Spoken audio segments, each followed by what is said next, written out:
Today, I had the profound privilege to speak with Lance King, CEO of Cyberlandr, and Joe Justice, the new Agile King at Cyberlandr. These two gentlemen are two of my favorite people on the planet, and getting to talk to both of them about their passion and their vision was a real treat. Let's take a look.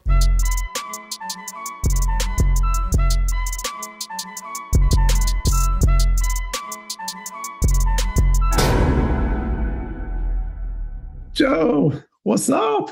Wonderful to see you, John. Awesome to see you right now, Lance. Your background looks like the future. Yes, it does. A whole bunch of people's future. So, Yeah. Where are you? I have to start with that. Where?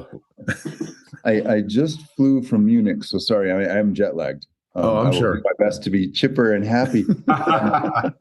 I'm actually in Salt Lake, which is where Lance spent a lot of time before. I'm actually in Salt Lake for Northrop Grumman, doing some sessions with their rocketry group and also aerospace, so also aviation planes. Wow, super. So I'll actually go in very soon to their campus after this. Right. I'll record a thesis interview for some academic research that wants to cite about Agile hardware, get more good data out in academia right after this, and then a prep session for Mercedes-Benz Leadership Summit, and then go teach day 2 of the hardware course at Northrop Grumman, which is a very similar content to what I intend to use with Lance and Cyberlandr's production ramp. Is the intention. So these courses, I hope, only hone my ability to actually execute it for Cyberlandr. But that's fine. How the heck are you, John? I'm doing great. I want to say congratulations to both of you. I've already said congratulations to Lance. I haven't had a chance to say congratulations to you, but this is absolutely amazing news that the two of you have teamed up. I heard I had a very small part to do with this, actually, because I made an initial connection, but that makes me very happy. Not small, John. Not small. So, but yeah, so I think Lance actually said before we started this, he said, let's maybe do, because I know you just have a few minutes and you're a very busy person, but he said maybe a little brief, like why does Cyberlandr want Joe? And then we can say, why does Joe want Cyberlandr? So we can start with that. So we can maybe start with Lance and have you give us a little talk about that. So Lance, why do you want Joe Justice? It's really interesting. We don't want to just make an innovative product. We want to be innovating in all levels. We want to be innovative in manufacturing. And, if you look at Tesla was originally best known for making electric cars. Soon they will be best known for bringing self-driving cars to the world, right? But ultimately, what they will be best known for is having changed manufacturing, not just in the auto industry, but across every manufacturer in the world that does anything high volume. If you go back to 1908, Cadillac shocked the world when they had enough precision to introduce interchangeable parts. And they did it in the middle of a race. They pulled a couple of cars apart, put them back together, and they still ran, right? Nobody had seen that. Right. Well, that was 1908. And by 1913, Henry Ford had taken that innovation and made the assembly line possible.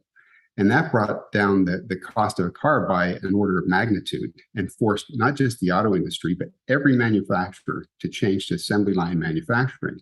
That held for about 80 years until W. Edward Deming's Total Quality Control changed Toyota. They came up with the Toyota production system, and that forced not just the auto industry, but every manufacturer to adopt that or perish.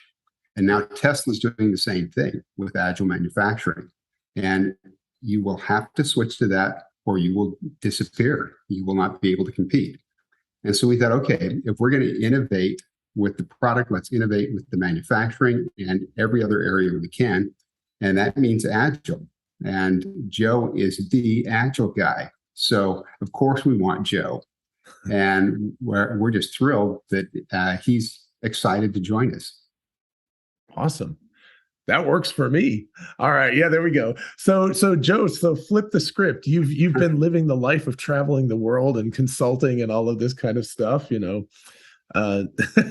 What is it about Cyberlandr that got you thinking like maybe Austin, Texas isn't so bad? Oh, well, one, I'm beginning to love a handlebar mustache and Western hats and boots. So that's only there's a fashion driver that's very important. There you go. Did you see my preview video yesterday? Because I actually had a cowboy hat on for a moment. You are amazing, John. Let's collaborate more and more and more as these things. Maybe we can have like a weekly or monthly production update brought to you by John. Oh, I like that. That's actually awesome. I would love to do that. I've been looking for a factory since I sold mine in 2019. And I did stand up a factory in the meantime. The weather, I did it in the California desert where I had great solar. Some of you saw even some YouTube videos of that. The weather was really intense. The sand in the high winds would really sting your skin and eyes. And I realized I was coping with the weather so much, I wasn't getting very much done. My utilization, my effectiveness was low. So I swung for the polar opposite and worked full remote from Hawaii. And I've been doing that for nearly 2 years now. And I miss being in the production facility very much. So I was hunting for a production facility that I could call home. And I'll likely still remain traveling. I'm joining Cyberlandr in an advisory role. But it truly would be a home in many ways. So I was looking for a production facility.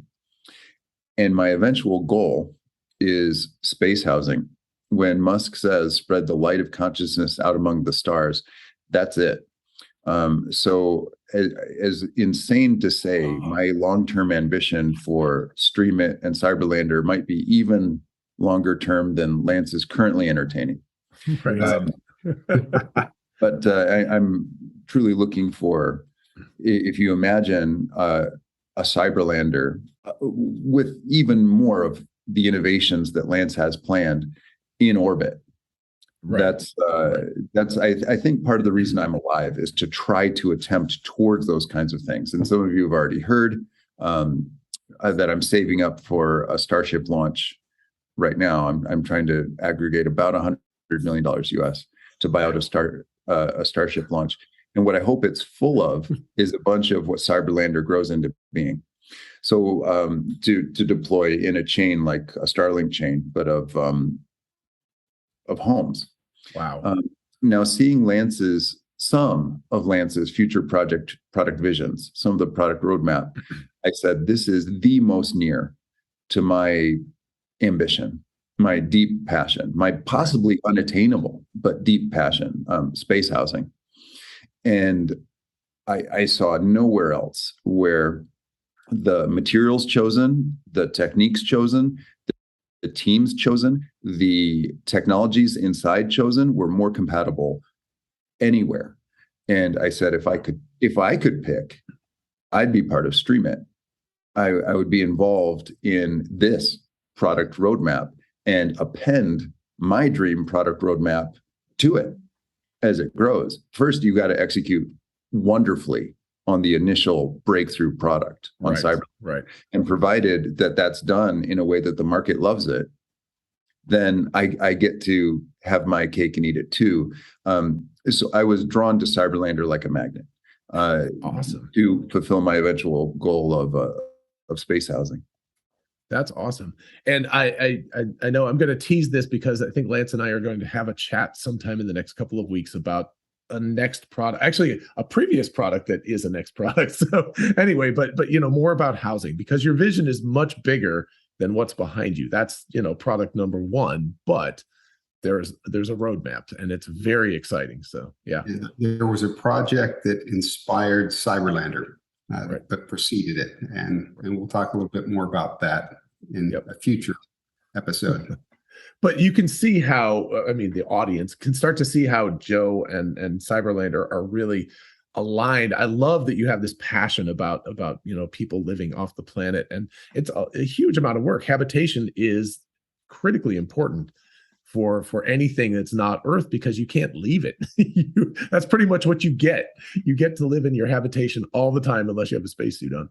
So, yes, that very best thing about.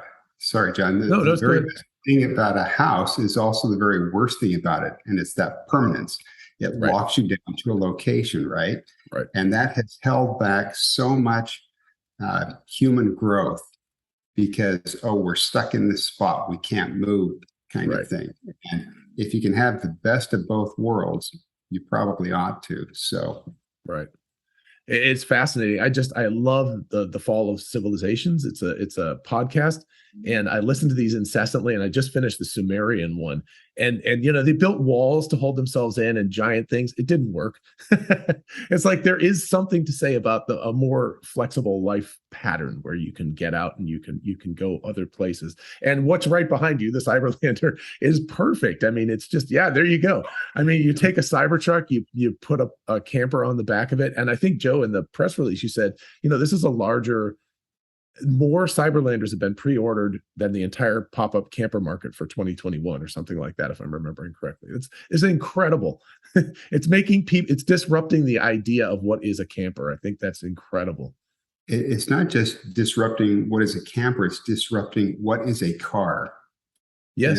Yes. If you look at the future of the automobile, and I don't think a lot of people understand this yet, on the path we're on, there are basically two paths. We end up with autonomous vehicles, and you don't own a car anymore because they're just so cheap and readily available that you don't need a car. So what would prompt you to buy a car? Well, what will prompt you to buy a car is a car that supports your lifestyle. This one lets you take your kitchen, living room, bedroom, bathroom, and office with you anywhere and everywhere you go. But there will be others. There will be vehicles that focus on supporting a contractor's work life or a surfer's hobby. And that's where the future is. The future is not so much in performance models of cars, it's in lifestyle models of cars. And we're just the ones leading that. Right. That's a fascinating way to think about it.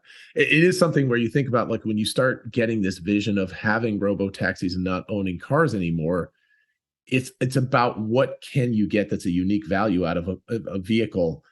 Because otherwise, if you just need to get from point A to point B, yeah, sure, just get in the robotaxi. But if you want super high performance, then sure, there'll be cars that'll do that, like the Model S Plaid. If you want lifestyle, there will be something like the Cybertruck with the Cyberlandr. If you want, a portable home like a turtle, you can go anywhere. Not like a turtle, though, because it'll be really fast.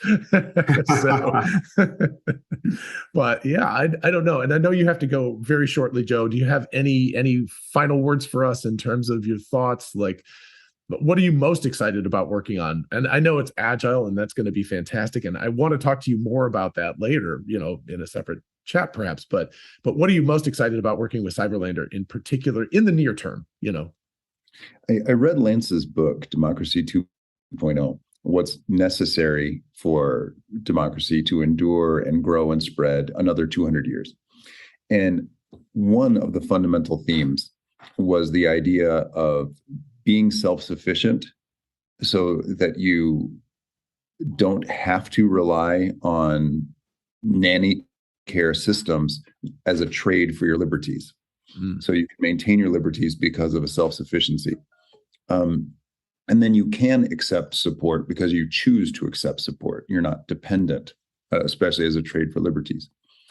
And Cyberlandr, there's a lot that hasn't been seen yet by all of the public, and will become more and more obvious, especially as the first few people take possession and are reporting on their experiences with it, that truly enables a level of self-sufficiency, if for those who may be interested, that is completely new. And the amount of sustainable lifestyle, that's probably not the right word. When I say sustainable, people probably think of composting trash bags, which is part of the story, but that's not what I'm saying. Right. Like from the possible kitchen knife set to the way the seats fold and extend simultaneously to make an extremely comfortable Tokyo style hotel room, where you have a lavish, if small, space, right? Enables for you to say, I don't think I need to rent an office, or maybe even I don't think I need to own a condo.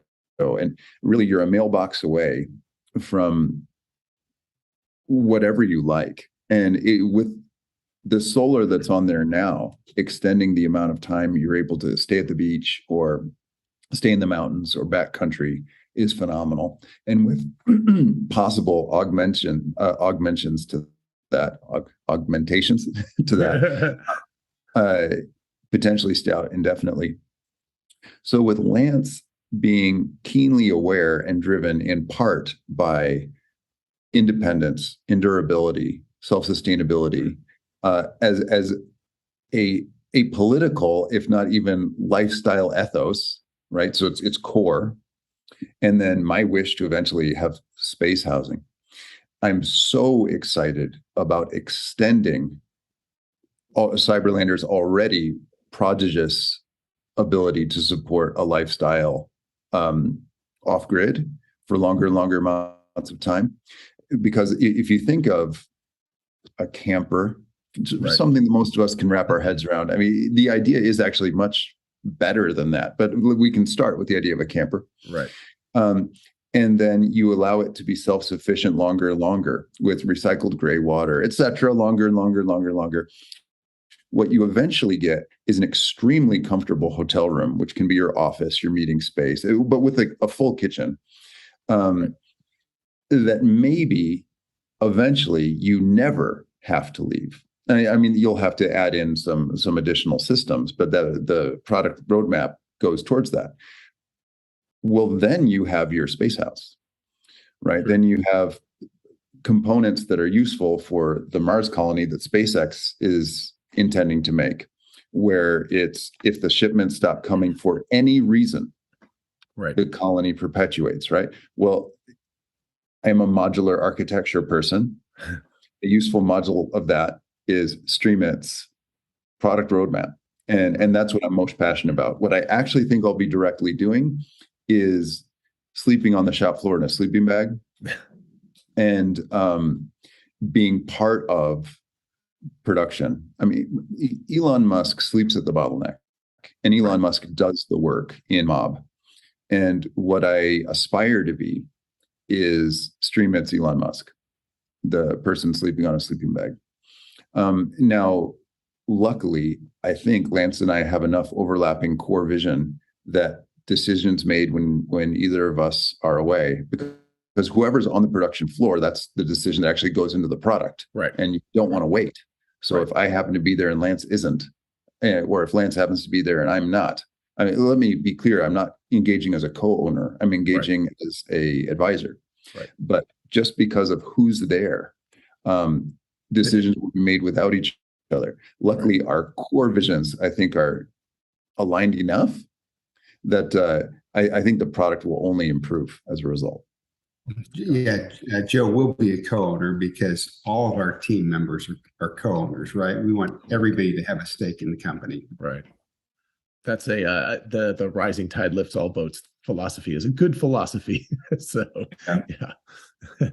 That's great. I mean, how exciting is that? I'm super excited. Yeah, it's very interesting because I've known both of you more or less the same amount of time, but in very different environments. And it's really cool because you're two of my favorite people. And then to like combine you, it's like, this is like my happiest day. So I get to talk to both of you about this. And I just think the vision is super exciting. And by the way, I will leave a link to your book. I saw that Joe announced that on LinkedIn. I have not had a chance to read it myself, but it's on the docket because that's a very exciting, I love the vision of how do we maintain liberties and democracy and everything? Thank you. It did make it to #1 on the Kindle political list a few times. Nice. So it has been a bestseller, and most people who read it seem to really like it. So I think it's worth the effort. I put a lot of effort into making it a small book because I know nobody wants to read a long book on a political topic, and there's no ranting in it. So. It's more just laying it out. All right, Joe, I know you are a super busy guy and you have to move on and start talking to other people the rest of the day. Thank you so much for giving us a bit of your time, and Lance, of course, as well. And for everybody, check out Cyberlandr. Gosh, I don't even know about the investing opportunities, but is there, can people invest or is this still very private? Not currently. I mean, we can take large investors. Our Start Engine campaign closed a few months back, and that was to let our enthusiasts and customers have a chance to get in early, and they've done that. So, we're still looking for large investors, like most any growing company is. So there's always that opportunity, but unfortunately, not smaller investments right now. But on the other hand, you can order one. So I think it's you can just go on cyberlandr.com and get yourself a pre-reservation and add to the list. So there you go. So that way you can be part of the journey from the beginning, whether or not you're a big investor or a small investor. So there you go. All right. Thank you, gentlemen, both so much. I really appreciate it. And everybody have a wonderful day. John. Okay. You bye-bye. Take care. Bye-bye.